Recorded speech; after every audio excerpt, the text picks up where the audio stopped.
ఒక వ్యక్తితో అక్రమ సంబంధం పెట్టుకుని, ఆ అక్రమ సంబంధం పెట్టినటువంటి వ్యక్తితో కలవాలంటే తన భర్తతో ప్రాబ్లమ్ అని చెప్పి భర్తని చంపిస్తే, ఆ మర్డర్ చేసినటువంటి వాడికి అత్యుత్సాహం కొద్దీ దొరికిపోయాడనమాట. 6 గంటల్లోనే దొరికిపోయినటువంటి ఉదంతం అనంతపురం జిల్లాలో చోటు చేసుకుంది.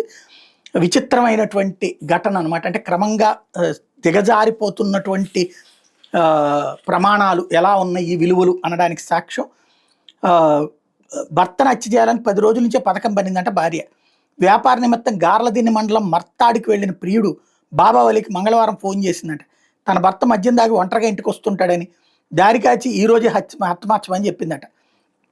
ఆ రోజు 11 గంటల సమయంలో సురేష్ బాబు నగరంలోని హోటల్ మూసేసి ద్విచక్ర వాహనంపై అక్కంపల్లి మీదుగా వెళ్తుండగా, గ్రామం దాటిన తర్వాత చెట్ల పొదల దగ్గర నెక్కున్న నిందితుడు బాబావలి బీరు బాటిల్తో సురేష్ బాబు మీద దాడి చేశాడు. తప్పించుకునే క్రమంలో అతను కింద పడ్డాడు.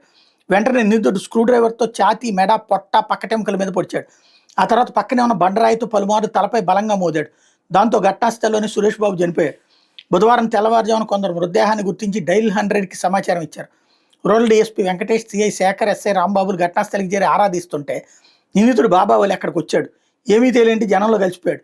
మృతుడిని గుర్తించి వివరాలు చెప్పాలని పోలీసులు స్థానికులను అడిగితే, అక్కడే ఉన్న నిందితుడు మృతుడి వివరాలు పూసకొచ్చినట్టు చెప్పి అక్కడి నుంచి వెళ్ళిపోయాడు.